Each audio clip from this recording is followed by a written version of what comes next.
Ladies and gentlemen, welcome back to a new season of Doctor Who Reviews. We begin with the season opener, Spyfall Part 1, and I'm joined by two special guests. Firstly, to my virtual left, his favourite spy gadget is the one he can see his own reflection in, is Freezing Inferno. Hey everybody, we're back! Yes, we are. And to my virtual right, if she told you what she really did for a living, she'd have to kill you, it's Kat. So, new year, new us. How long do you think before we'll get a fucking strong language tag on this? Hi-oh. Just now because you said fucking. I'm getting it out of the way. No, it's okay. She was talking about the village in Austria. It's fine. Actually, what? Before we start, I just want to give spotlight to something Kat did over the holiday season. Oh no. Oh yeah, I went to the mailbox one day after Christmas, a couple days, and there was this little package in the mail. So I opened it up, and this is what I saw. This is the part where you put it on the screen. Yes. Nice try, Kat. You can't get me that easy. Please tell me it was bubble wrap. The best part is it came from Amazon. Raina, look at the screen. Look at the image. It's totally bubble wrapped. It was bubble wrapped. Great. Yes. She tried to kill you for Christmas. How considerate. I wouldn't expect anything less. Well, I can't kill him for Easter. That's too on point. Are you implying that Freezing Inferno is the Messiah? I mean, I'll take that praise. I mean, let's be fair. He's been able to beat Battletech. He might as well be. Oh my god, can we move on to the episode, please, before this gets any more blasphemous? Okay, let's talk about Spyfall, Part 1. Yes. So, we actually got an opening. We actually got a cold open for the first time in 2 years. Wild. It's a Christmas miracle, except it isn't, because Christmas is gone. Thank you for It's a New Year's miracle. I mean, it was a good one. That's the important part. Yeah, Rule of 3 needs to good effect here. But seriously, the first cold open we got says twice upon a time. That's not right. Yeah. Chibnall, I mean, you'll probably... it's worth it because it's freaking cold here, so might as well have a cold opening. Oh, Kat, you didn't. Oh, I completely did. No, it's funny because the 31st, I had gone... No, the 30th, I had gone to visit some family. It was 70 degrees. 2 days later, it's like 40. 70 degrees? Weirdos who do Celsius. No. I know 70 is like summer temperatures for me. I know. That's just reminded me. I want to say it was like maybe the 40s for Celsius. That's pardon like me, more like conversion wrong. That's more like the 20s for Celsius. This is your fault because you said whatever. 70 degrees, but you've reminded me of that clip now from the American news where this guy says, this man died earlier today, he was 70 degrees, and then he goes and corrects himself. And then he goes, no, this is the best thing. He goes back to correct himself and says, and a correction, he was 70 degrees. God. It's so good. That's amazing. It's so good. So, yeah, one thing I liked about Spyfall Part 1 in general was the globe-trotting aspect, because, you know, it's a Bond parody, or a pastiche, and kind of spy movies in general, and they tend to be very globe-trotting. So we got that. It's a parody. I would say it's a homage. Yeah, it's not. No, I said pastiche or homage. Yeah. Parody's the wrong word. Doctor Who has done stuff like this, where it's like Doctor Who does this, you know. You can think of a bunch of examples off the top of your head.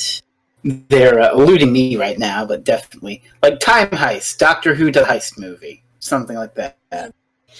This is Doctor Who does James Bond. Yes. And does it rather well, actually. Yeah. It's not perfect. It was enjoyable, and, you know, people got to wear cool tuxes, so there was that. It's not perfect but compared to some of the garbage that was served to us on the silver plate last time. Now, I'll take not perfect any day. I'll take Spyfall over a crab rangoon. You stole that off Cat, how dare you?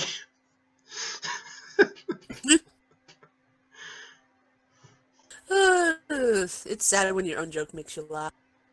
Oh, another thing that they added, they actually added the opening credits back, which we didn't get in Resolution. We don't talk about Resolution. Chibnall? Alright, that's going to get all real fast if we're doing that, so...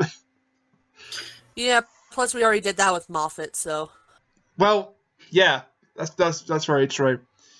But Let's just leave it at get Chibnall finally learned how to write. We get the backstory set up nicely with these spies getting picked off one by one by an unknown threat. Pretty damn creepy too. So it's quite a short scene, but it's quite a good one.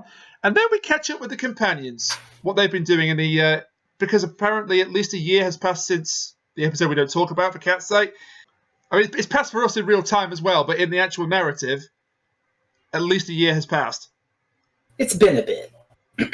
So we're doing that thing again where the Doctor goes on adventures. But... The Doctor goes on adventures and then leaves the companions for a bit and then comes back. And then Big Finish will make 45 million audios about how the Doctor was doing this and that while she was gone. We know the drill. You said it like it's a bad thing. Yeah. Well, it depends on what adventures you make up. Okay. Which is also true. I kind of like that shade you just threw at them there. But one thing that these little montage scenes with the companions do is we actually get some character development for Yaz. Thank God. Yay. Holy shit! She's not forgotten about anymore. No, and Chris Chibnall remember she's a police officer. For once. She's not a very good police officer, but he's remembered she's a police officer. I know, she's still on probation, which I don't know if it works the same way there as it does here, but that could get her in a lot of trouble. There is no way what probationary... did she say the excuse was? She's been on secondment to undercover. Which doesn't wash because she's on probation. Well, I mean, to be fair, she actually was undercover, seeing as MI6 came over and was like, hey, help. She was undercover, but the point is that if she was a real-life probationary police officer... Oh, she'd be fired. No, she wouldn't be selected for undercover. She just wouldn't be fired, but... Right. Well, she would be fired here. Yeah. I also quite like Ryan making excuses for why he was away from his friends, like, oh, you splayed, and... That's right, no, that's really bad. Can I just say, that reminded me a lot of the Inuyasha anime, where Kagome was always making up all these different illness. Well, her grandfather was making up all these different illnesses for why she wasn't at school because she was in the past. So all I'm thinking is now there's like an Inuyasha Kagome moment. Chibnall! Doctor! And now you're mirroring me. Fuck.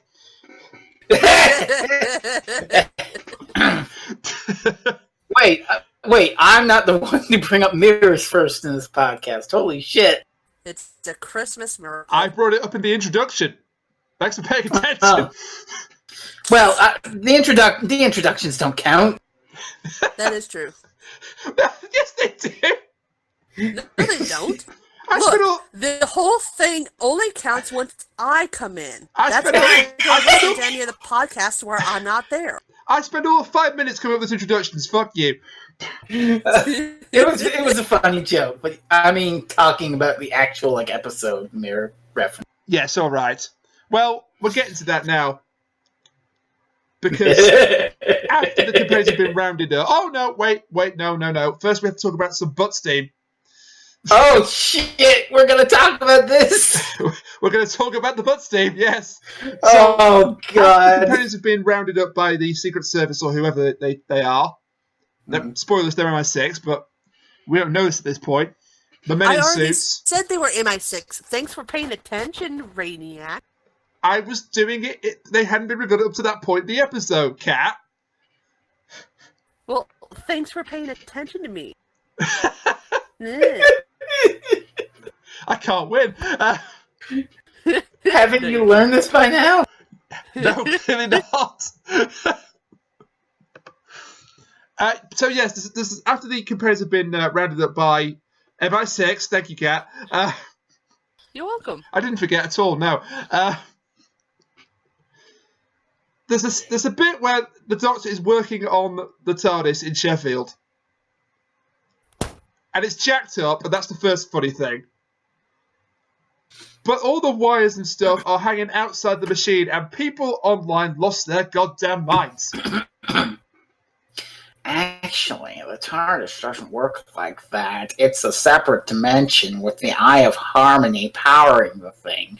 She should never have been able to repair it like that.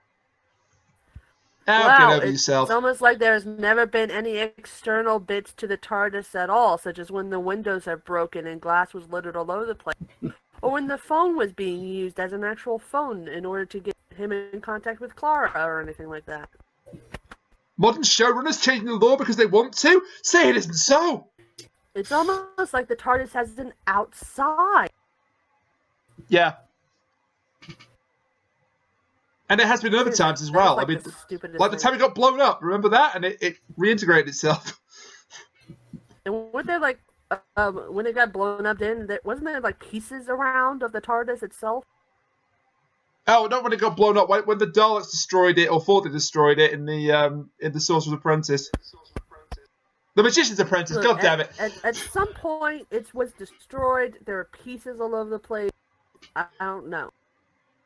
Thanks to my mess up there, we're about to get a cease and desist from Disney. Nice going, B. Christ. The Magician's Apprentice. The Magician's Apprentice. Disney really needs to learn to let it. Oh my god. I have no regrets. It's been 7 years, that joke still gets me every time. Oh my god, it's been 7 years! It has. Why is it still a thing? Like, I get Frozen 2 just came out, but please, why is it still a... So, people were very upset about that scene. Moving on, the Doctor is rounded up as well, and then we get the bit that made Fresno a very happy man. And Brainiac a very unhappy one, probably. No, see, this is the thing you said, did you notice this bit? Did you, when it happens, did you go, God damn it, Fresno? I didn't. I honestly didn't. Oh. It warms my heart to think that sometimes you do, though. Yeah, sometimes I do. On this occasion, I thought, oh, you'll be happy about that, but that's about as far as it went. Yes, because, you can explain the perilous situation. Basically, we channel the Sontaran stratagem, and the car tries to kill the Doctor. It assassinates the driver with a laser beam. And to deflect the laser beam, the Doctor rips off the car mirror, yes, I've said the word, and deflects it back into the machine. Doctor Who mirror alert! Yes. Deflects it back in to destroy it, and then gets told off by Stephen Fry. You forgot the best part. Oh, yes. Where the GPS or whatever in says 5 seconds, is trying to die. direct him. Die. I love that. Die. I love that so much. I never thought about Sontaran stratagem until you said it, but it's Atmos. That makes sense. It's just Atmos. It makes sense. Yeah. It's worth I can see where you're coming from. It's worth a revisit. I can see where you're coming from with the reference there. Yeah. But so far, we're about 10 minutes in, and so far, so good. We've got some nice character development for our companions. We've had some nice action scenes. We've had a moment that really upset a lot of people online, so that was an extra tick in the box. Were there really a lot of people upset? I didn't see that much. It's more that I heard about people being upset rather than seeing people actually be upset. Yeah. So it's the vegan argument where all vegans are actually really assholes, but then the vegans are like, "What the hell are you?" I just like to point out I was not the person to slug off the vegans. Neither was I. Which is surprising given my views on that. Eat a carrot, y'all. Have good times. Delicious.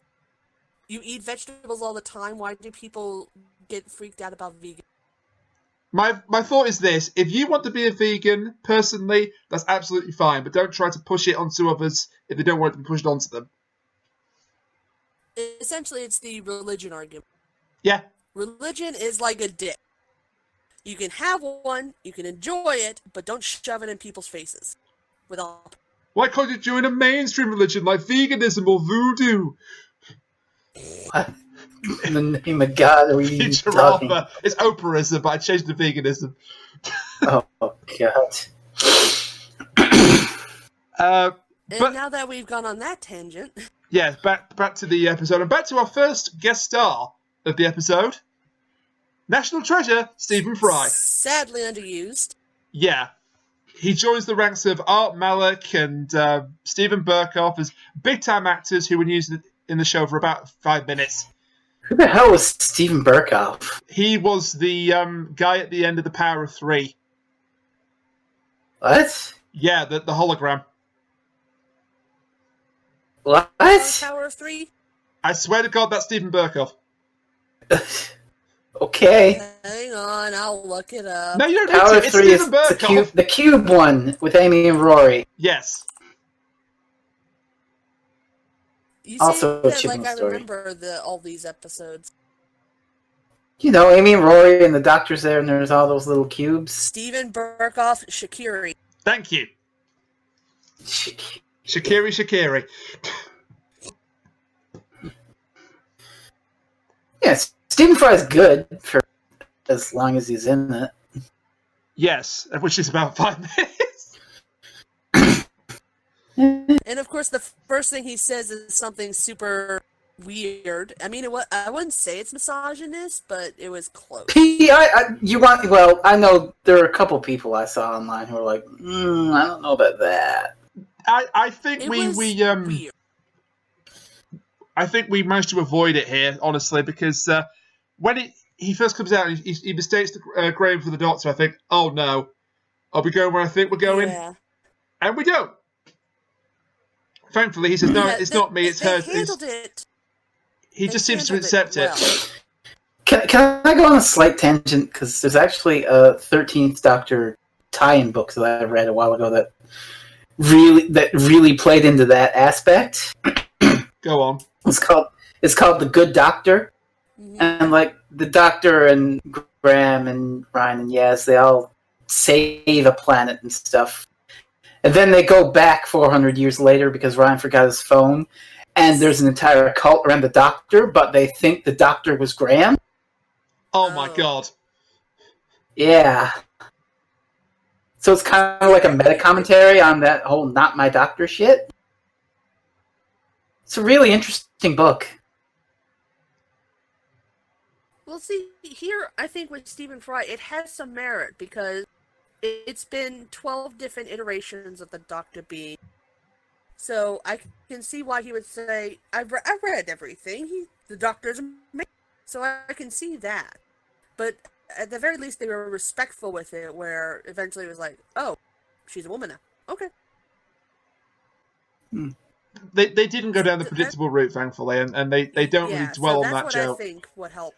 That's what I think. There's a second joke that they make later in the episode. Oh, speaking of jokes that they make in the episode, which are underappreciated, when she says to her companion, see, and Steve Fry goes, yes? The jokes were really on point. They really were. I can't believe Chris Chibnall wrote this episode. Because it's good? Well, because the jokes actually land. Yeah. And they're not the frickin' Wi-Fi joke. Ugh, God. Yeah, but we do get a throwback to Unit again. And Torchwood's gone too. It's like yes. Interesting. Yeah, they got name dropped. Okay. People are hoping that, with Unit getting these name drops, it's one step closer to them coming back to the show. Yeah. I will also say Big Finish didn't take 2 cans and suggestion that Torchwood was finished. Of course they didn't. It's like, what do you mean Torchwood didn't finish? Yeah, we still got 10 more seasons. By the way, have you tried to buy? Have you purchased this latest Big Finish audio with Captain Jack being pregnant? It's not finished for us, damn. And yes, I will bring up Expectant because Expectant exists. Wait, what? It's the Torchwood Big Finish audio where Captain Jack is given an alien baby to raise. Oh, I remember that. He's pregnant with an alien baby. And Raniac. Put the cover on right now. it's already done. Look at that thing. Look at the screen.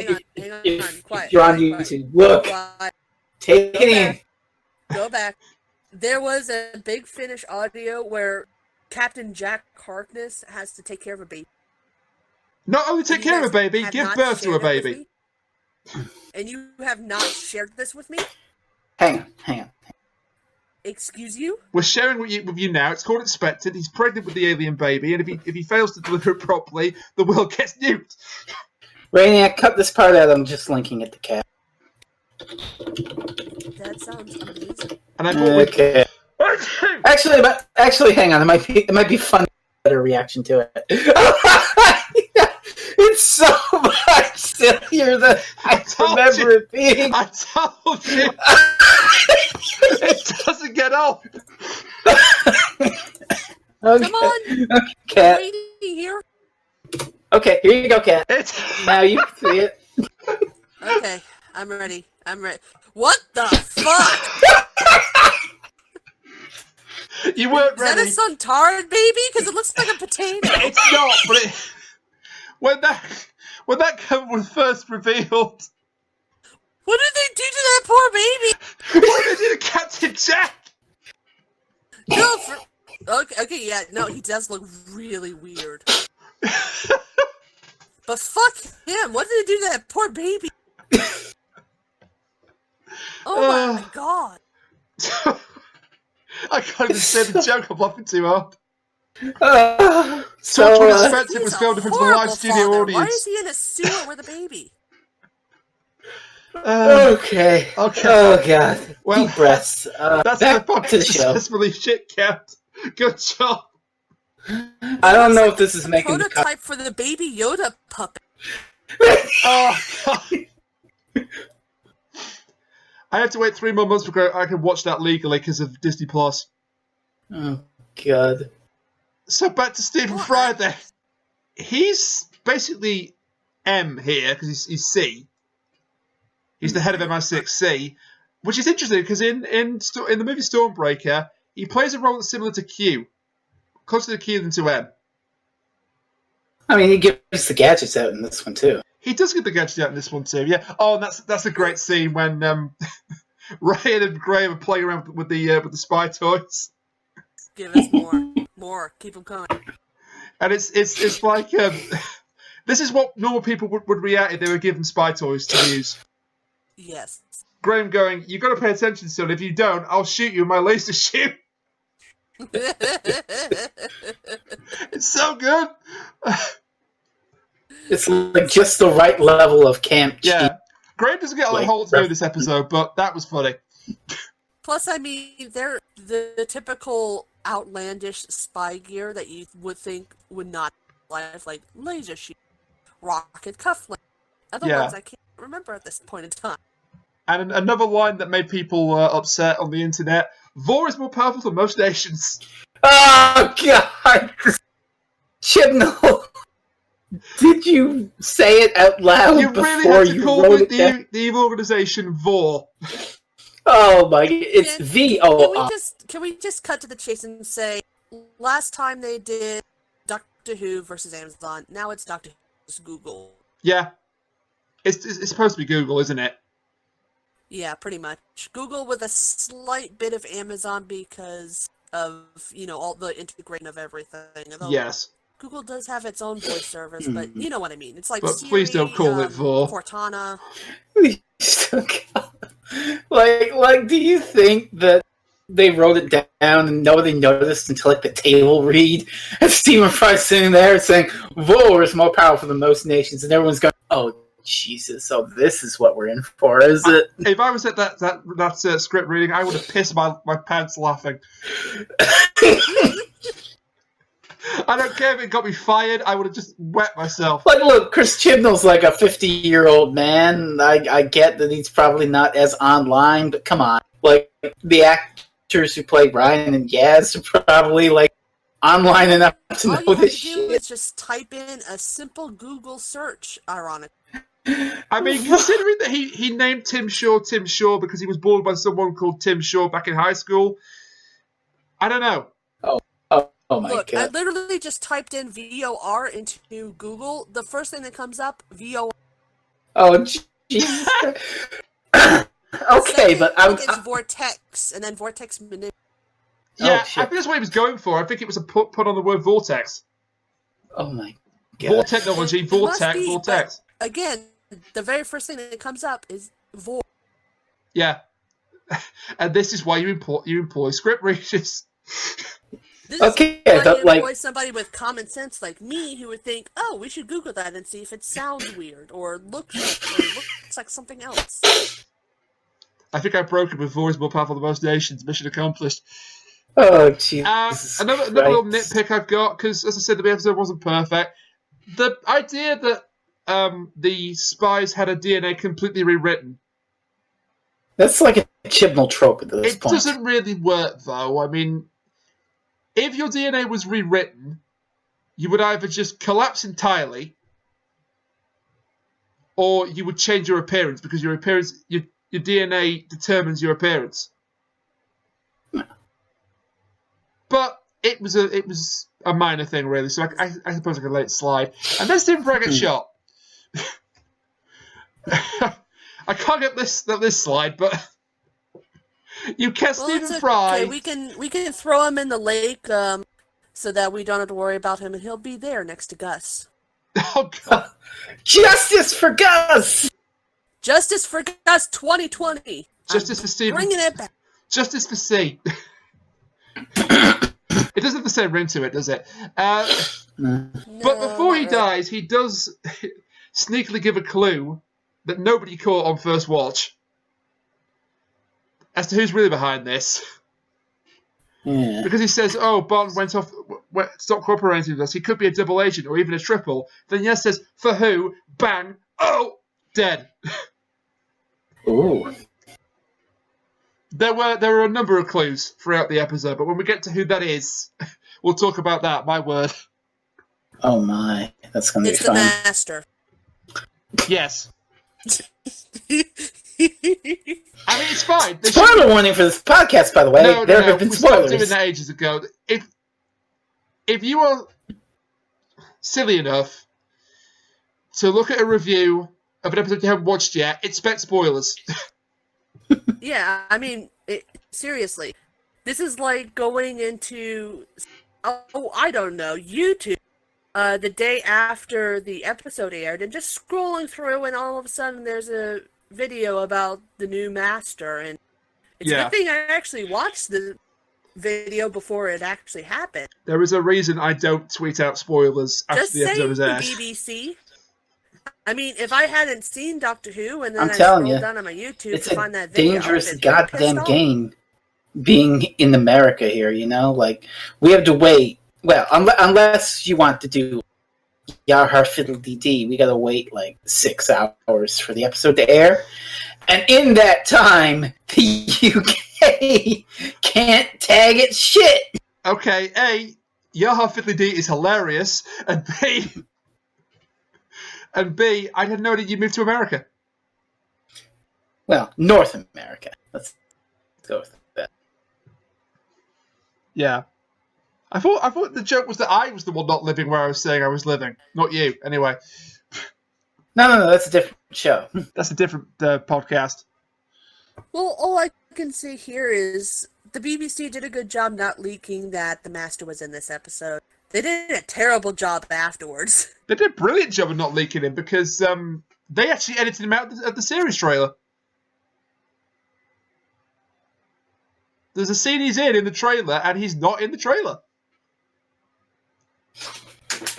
So they've either digitally removed him, or they've very carefully taken clips where he's not in shot. And I think they digitally removed him. And also, Sacha Maybe. Dhawan was not announced for the episode beforehand. So respect to the BBC for that. Less respect for the BBC for what they did after the episode, as Kat just said. Yeah, again, if I hadn't seen the episode beforehand, I would have been really pissed off. Yeah. Because literally, the thumbnail is his face staring directly at the camera, smiling, and next to it, the master. Yeah, basically. A brief history of the Master or something like that. Yep. But before we get to Basically, that villain, label. we get to our other villain, the second major guest star of the episode, Lenny Henry, playing is it Daniel Barton? Yeah, Daniel Barton. Yep. The aforementioned double or triple agent that C was talking about. I'm not sure he worked in this episode that well. He was just kind of there. He's a Bond villain, essentially. He seemed to be enjoying his role, which is good. But yeah, he was just kind of there, and I'm very worried what might happen in part 2. He might get lost in the shuffle in part 2. He's fine. Definitely, like, he's got that Bond villain imposing presence It still to felt him. like we found out in this episode that he's working with the what is it, Kasavian? The Kasavan, the Kasava yes. fruit people. He's working with the Kasavas. But even then, he doesn't feel like he's in control of. And I mean, obviously, we find out later in the episode that he's really not, but it gives that feeling straight away, and that's part of the problem, I think. He needs to feel like he's in control Yeah. to us. The fact that he's not makes us think that, oh, there's another big coming, it's going to be somebody else. He's not going to be the actual person behind everything. He has two scenes where he's really rather good. First is in his office where he says, I know you're here, and you think, oh no, Ryan and Yez have been rumbled. But he's actually talking to the Kasavan. Oh, that's very good. That's a nice little scene, that. And the second one is his little confrontation with 13 at the party.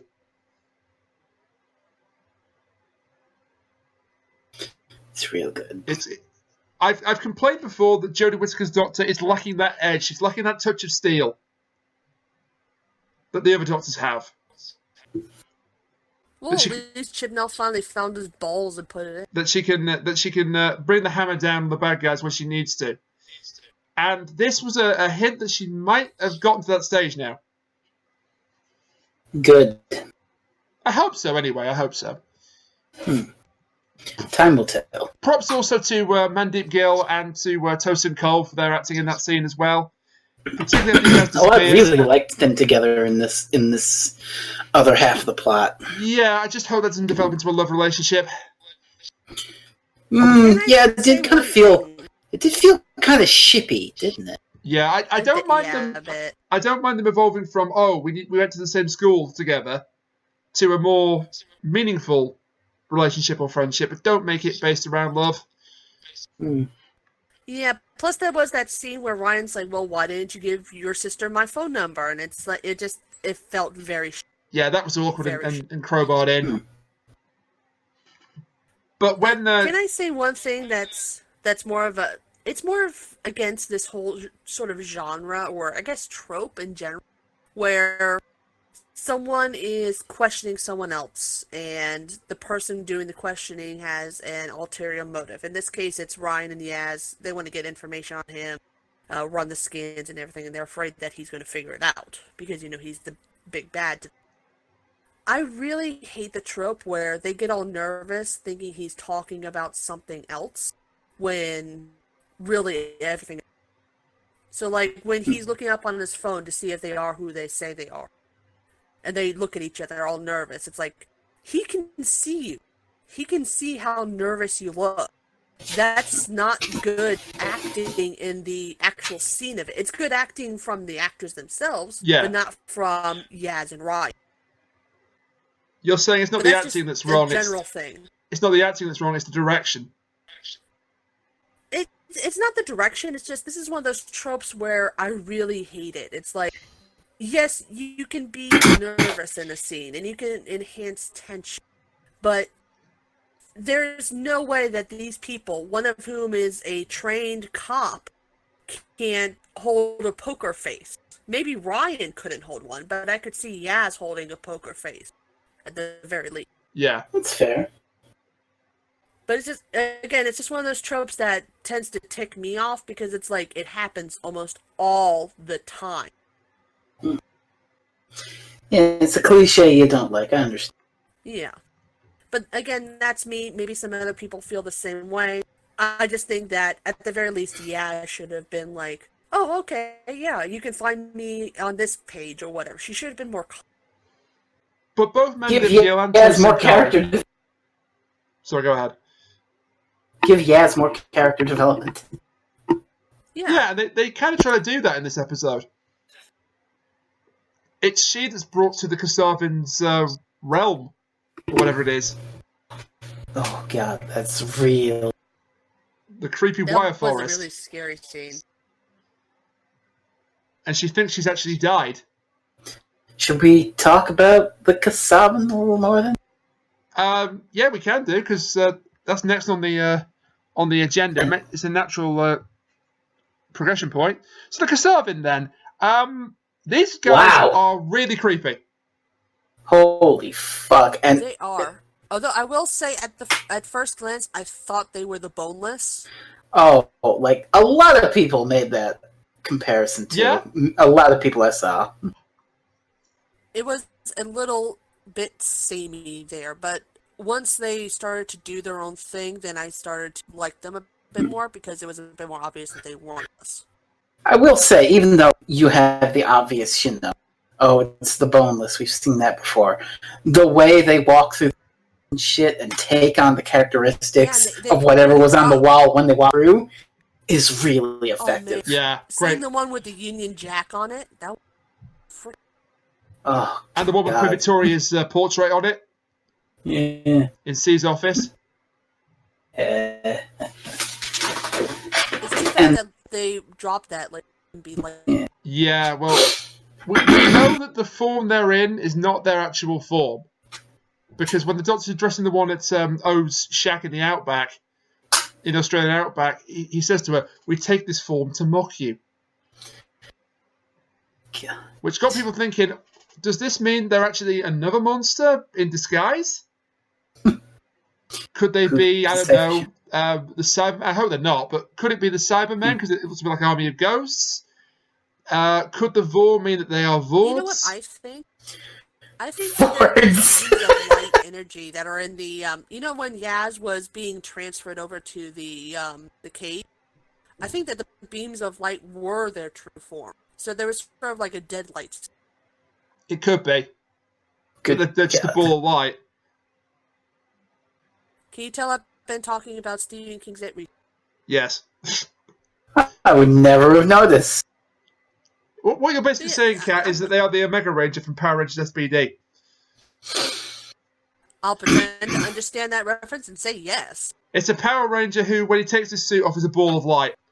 I'll pretend to understand that reference and say yes. There's a great. Look, I quit before Zeo Ranger. There's a great line. There's a great line in Kara's History of Power Rangers where it's like, Sam gets no character development. He's a ball of light.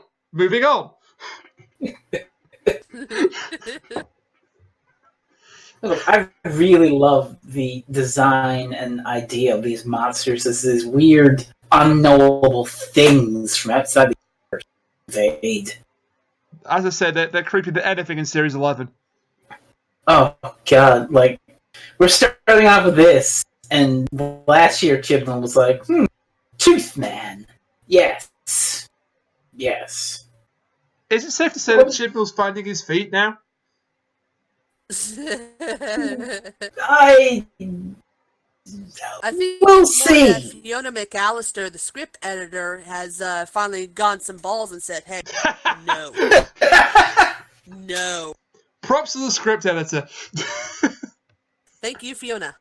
I don't know what you edited, but I'm just giving props to everybody tonight, except for Chip. Except for Chibnall himself, which I really should think. He doesn't deserve. I mean, I'll give Chibnall. I'll say he wrote the good. Like I said it on my blog post too, but I will go there and say, Spyfall Part 1 is the best episode Chris Chibnall has written. Yeah.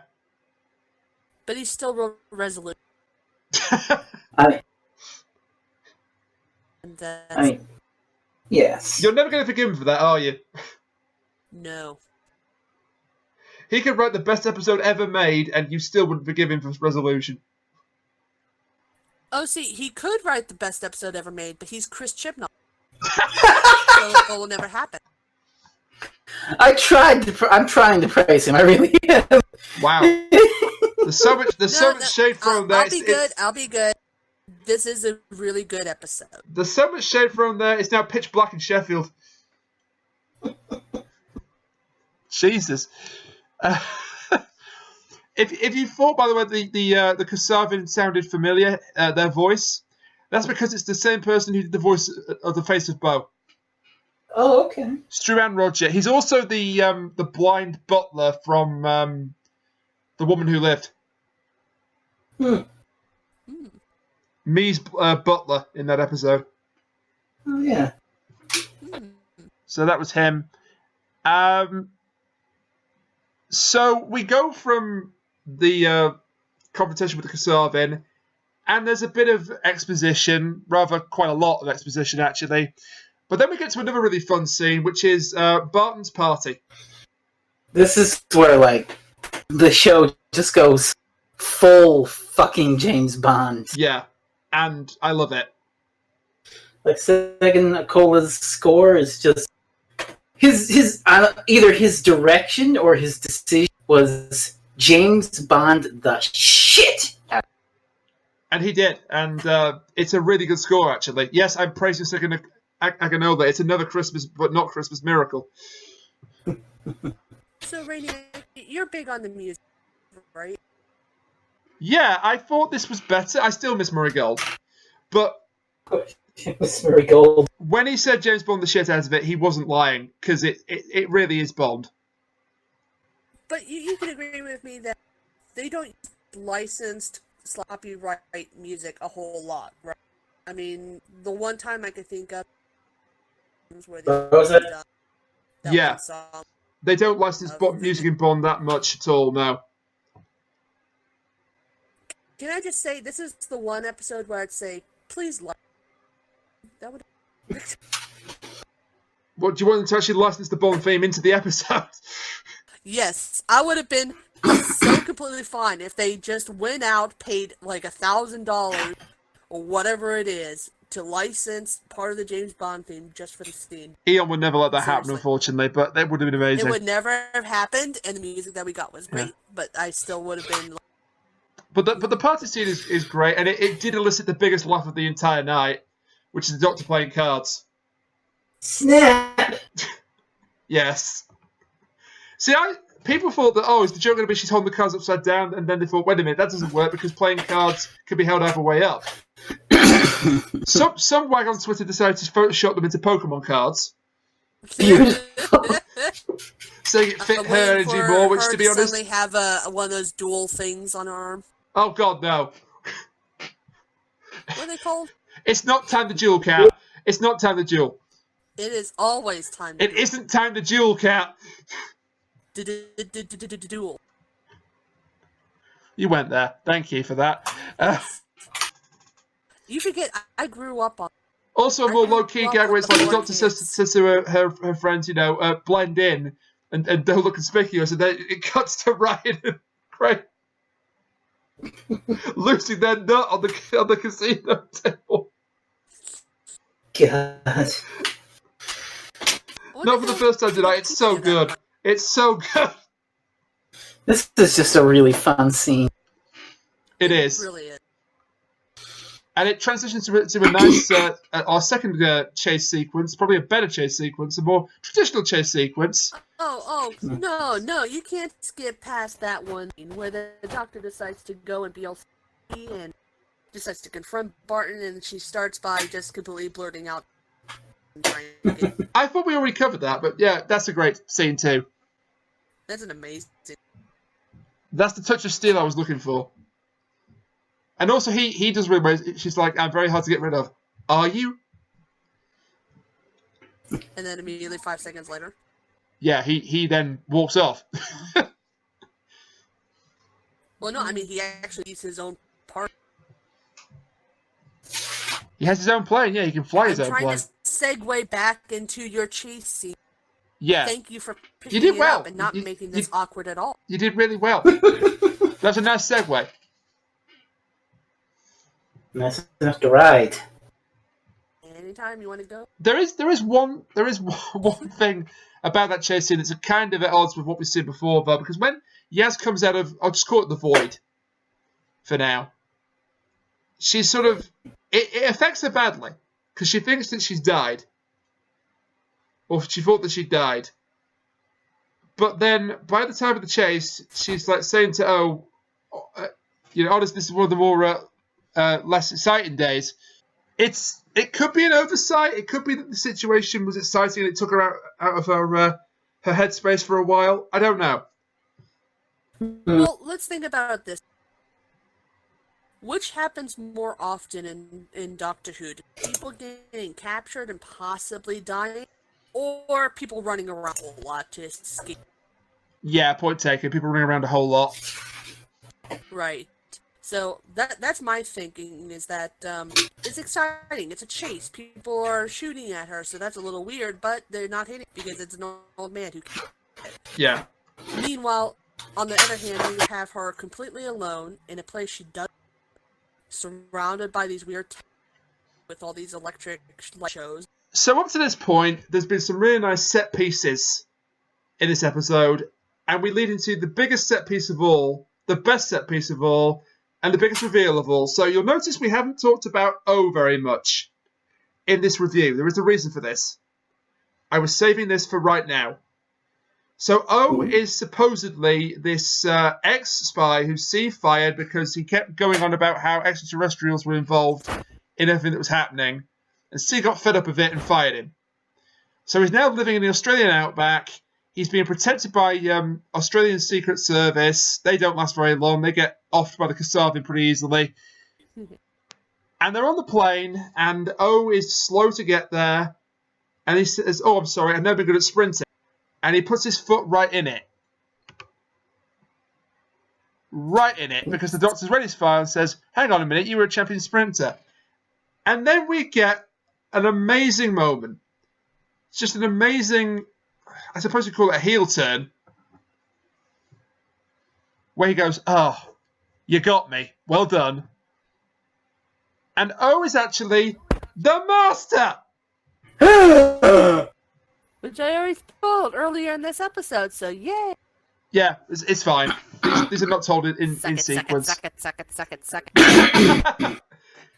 Kat has now joined D-Generation X. So yeah, this twist, for me anyway, and not everyone agreed, this was just amazing for me.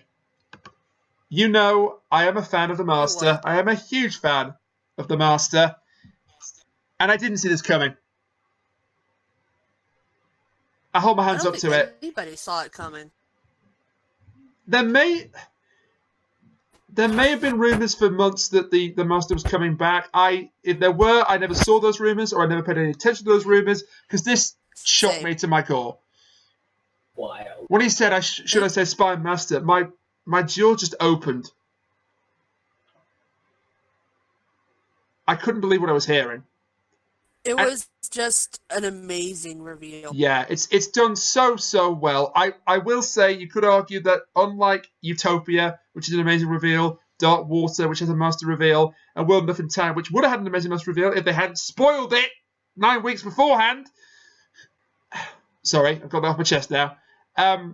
Those episodes build up to the Master's reveal. This one doesn't. This one goes for shock value. I've been here all along. Yeah, this one goes for shock value over build-up. Some people said that was bad writing. I'm sorry, I'm going to have to be the elephant in the room here myself and disagree with you. I love this. Also, the tissue compression eliminator is back. Oh my god, wild. There's a throwback. Now that's a motherfucking classic Who reference. He even says it's a classic. That's a line. Basically. Well, and just the fact that he kept the guy he replaced in a matchbox for however long he did MI6 just for this fucking reveal. I mean, but that's the Master. Fair. He probably had a very good reason for that. If he ever got DNA tested, or if he, had scans or whatever, it could be that. To make sure all the organs are in the right place. Who knows? But I perfectly. I like the idea that he kept solely to troll the Doctor. Oh yes, and actually, Well, let's say it's a bit of column A. And once you know who he is, certain scenes prior to this just come across as the Master trolling the Doctor, because there's the bit in his hut where up comes the map of the multiple let's Earths, be fair. and he knows full Let's be well fair what here. it means, but he has to play along. He also has to play along when he goes into the TARDIS, which is brilliant. Wait, oh my god, it's a reverse mirror of Husband's River Song. Yeah, I saw Husbands of River Song again over Christmas. That's such a good episode. I watched it over Christmas as well. That is such... It is such a good episode. He plays dumb when he enters the TARDIS. And that is just, again, classic Master. There's also that bit with Graham where he's like, where's the second the Doctor used to be a man joke. Those who keeping score. And he's like, I've got a lot of files on the Doctor. You want to see? Yeah. We should have guessed, really, who he was. I guess that he was involved in the scheme. When he first says, got me, I thought, oh, has he been replaced by one of these Kasavan alien things? Nope. Is he like Barton? Is that why he's doing the acting weird? No. He's just the Doctor's greatest enemy. So, should we talk about some reservations regarding the plot? Yeah, we're piling a lot of praise on this reveal. So let's. Say one thing. Go on. Mm-hmm. Sasha, Raina, you told me that he only had a week to prepare, right? Yeah, Because he was literally cast as the hired Master 1 week before filming. Holy Can shit. I say how amazing it is that not only he pulled out this performance, but he did it so amazing. He plays the Master sort of as a combination between. I don't know. There's a lot of sim in there. That I could say. It's obviously a There's lot of sim in there. But there's also sort of this quiet dignity to him. But he has this habit of hitting that end as well. Where he clapped really forcefully in this sort of childlike glee. Yeah. And you can sort of see in that moment where he reveals that he's the Master, he doesn't realize that the Doctor has no idea who he is. Yeah. He has to actually spell it out for her, and he's just so excited to get to that point where he's just like, it was me all along. Yeah. Ah, son of a bitch, what? I love the bit where he just says, take a look out the window, and there's his flying hut. And he calls it, he says, it's a bit Wicked Witch of the West, isn't it? Yes. But you're right, he's a lovely blend of John Sims' Master and Michelle Gomez's Missy. But he's also got this rage to him. It's very self-inflicted. Yeah. I just love everything about his performance. I know it's only been 5 minutes, but I'm sorry, I love it. I really like him too. Like just base level, Sacha Dhawan is very, very as a Master in those five. Yeah. But having all that, kind of reserved about the whole undoing the Missy redemption arc so quickly. You know what I'm saying? That's an elephant. We don't know where he comes in the Master's timeline. I mean, I don't think anybody knows about the Master's timeline, because my God, that's the most convoluted piece of bullshit. Well, I mean, let's be fair. That video I mentioned before, the history of the Master, he literally lists that it goes Sim, Missy, and then. Yeah. I mean, I'm just kind of Occam's razoring the thing. I mean, it's Chris Chibnall. Yeah. Prove me wrong, Chris Chibnall, but I don't think he's going to do any convoluted. Oh, this is actually the 7th Master, in between Roger Delgado and Peter Pratt. Like, I don't think he's going to do anything so. 10 points referencing Peter Pratt, by the way. That's impressive. But wait, how can you be before Roger Delgado? I escaped. Yeah. Basically. I think he's either between Sim and Missy or after Missy. And you know what? I don't think it actually matters that much. I get what you're saying about Missy's redemption, but there are definitely ways that you can write it so that it doesn't lessen her redemption, but it also makes sense that he's back to being evil, and as some people might say, one-dimensional. I'm going to give Chibnall the benefit of the doubt going into part 2 to see if he can actually pull that off. I mean, don't forget the last time he or she, because but they've been both genders at different times. Time or gender. The last time that the Master / Missy tried to be good, she died. So, and let's be fair. At the very end, she also did sort of a heel face turn where she immediately joined up with her evil self. So, yeah, but that was to play him along. Possibly, we don't know. Yeah, but she still went along with it. She knocked him out so the Doctor could escape. But yes. Unless Chris Chibnall actively takes a dump on the whole Missy thing in the narrative, I think it's fair to say I really don't mind. Just because Sacha Dhawan is so good. I kind of mind because Missy was just so good. Missy was incredible. She was incredible, but this doesn't diminish Missy. Missy's her own separate thing. I don't quite feel that way myself. I would like a little more of a buffer or like a justification, even something small. Yeah, I get what you're saying. Well, look, Rainiac. Let's look at this way. From Capaldi to Whittaker, we saw that disc there, right? Where you want her to have more edge. You want her to be a little bit more, the actual Doctor.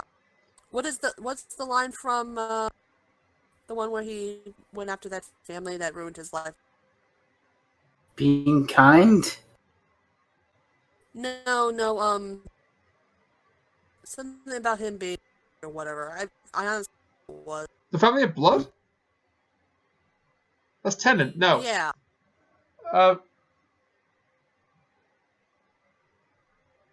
Well, either way, we'll figure it out later, and then I'll post it in the chat, and we'll be like, "Oh yeah, that line."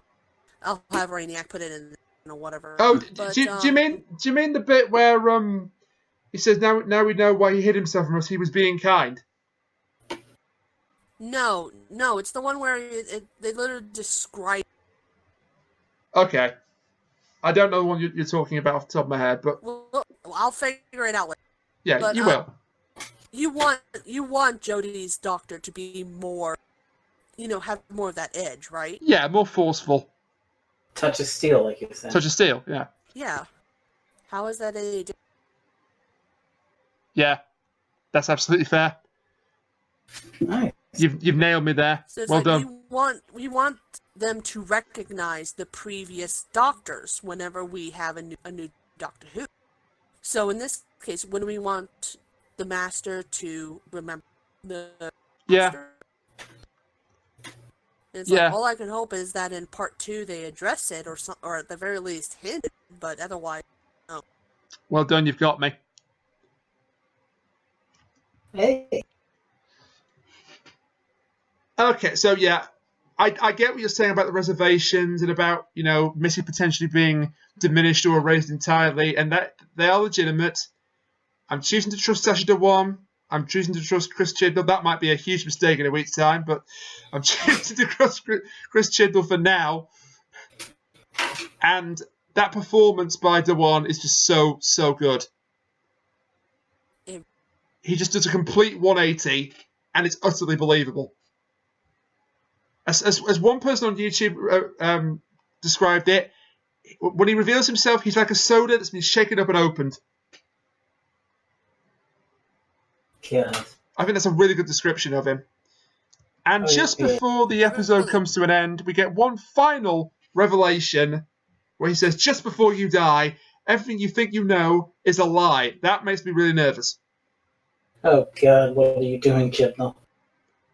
Is it a throwaway line to sound cool or sinister, or are we about to get a massive shake-up?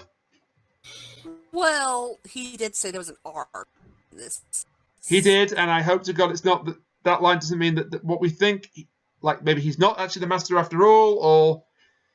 Well, I mean, if it is true and everything we know is a lie, that'd be the biggest retcon that Doctor Who's ever had. Yes. Other than having 3 Atlantises.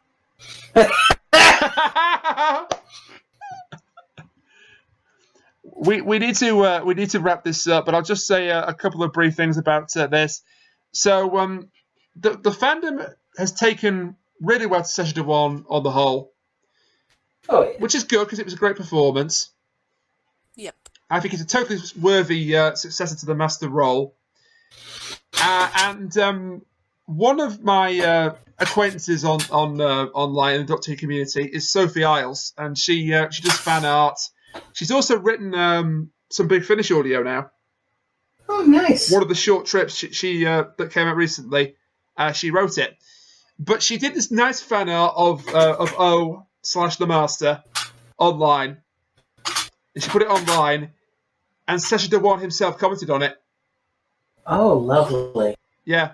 And Sophie also made a really nice point that she wants to see Sacha Dhawan play the Doctor one day, in addition to being the Master. And honestly, I wouldn't be against that. Yeah, sure. I mean, 12 chose Calculus's face to remind him of his purpose. Who's to say that a future Doctor wouldn't choose the Master's face to remind them that the universe is full of surprises? Because the Master is evil and other people would recognize his face and would run immediately away from the Doctor. That's actually a good point. He was actually in the frame to play the Doctor, although he never actually auditioned for the part. He never officially auditioned for it.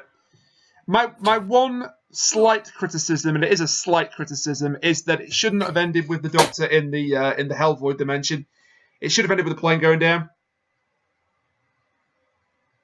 and then start part 2 in the Hell dimension. Mm.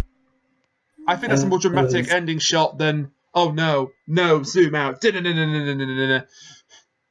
yeah, because I mean, to be fair, we already know she's in the other dimension.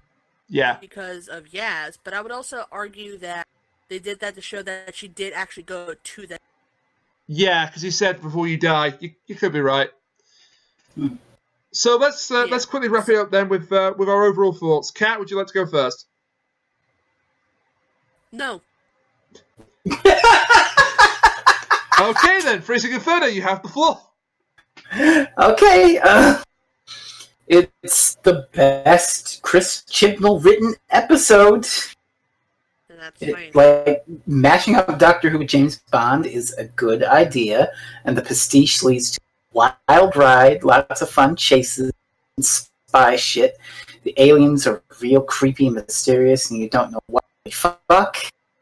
And that reveal, though I have my concerns, is still A+. Well delivered, well acted, a genuine surprise. This is good. Chris Chibnall wrote a good Doctor Who episode. And all we have to do now is see if he doesn't fumble the ball in part 2. Okay. Kat, do you want to go second? No. Okay, I'll go in next. Well, anyways, just because. Go on. This episode, I will admit there were a couple things that I was really nit, but that's me. For a very small example, why would disable yes in time? Because most cars, computers in it, it should hardwired into it, so stopping just yeah. But as Fred said, there were some things about the Master that a little weird, and there were parts that had that sort of Chibnall flair to it, so to speak. But they were otherwise very respectful with everything. They did a good job with all the actors. I can't wait to see Marsha just doing his thing. And they criminally underused Stephen.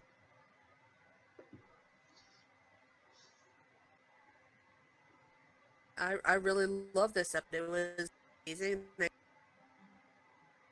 fucks it up. We're gonna have worse. Yes, we certainly will have worse. And I echo what you two said. I think it's the best episode he's written by far. It feels like a Echo. It feels all right. Again, it sings. Reflect, mirror, whatever word you want to use. Thank you. One that feels like a big step up from series 11. It's well paced for the most part. It's action packed. It's fun. It has a jaw-dropping reveal at the end, and Sacha Dhawan's performance is pretty much pitch perfect. He plays really well, like this unassuming, almost background character who then takes the foreground and takes the spotlight in the most dramatic way possible. And if part 2 of Spyfall sticks the landing and doesn't undo the good work that this part did, I think this will be regarded as a great opener and possibly the best since the 11th hour. Yes, I've said it. Holy mother of God. Yeah. Oh, well, maybe the best is the Magician's Apprentice, which is familiar then, maybe. I mean, Maybe. the pilot was pretty great. The pilot's not as good as the Magician's Apprentice, though. I don't know.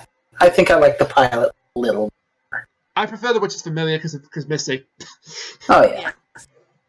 And Davros and automatically elevates everything. her poking Davros in the eye.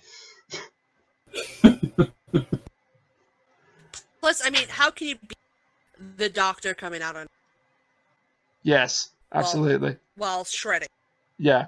You said you wanted a tank battle. Axe battle, god damn it. God. Yeah, you said you wanted an axe fight, that's it. And also it's like, it's so nice to, can I say, it's such an honor to finally meet you. Psych, poke, run away. Perfection. So that was all for part 1. We hope you enjoyed it, and join us next time for part 2 of Spyfall. Chris Chibnall, please don't mess it up. Don't fuck it up, you fool, or there'll be hell to pay. Hold on a second. Someone at the door. Hang on. What the? Ah! Until then, thank you for watching, and bye for now. Epstein didn't kill himself.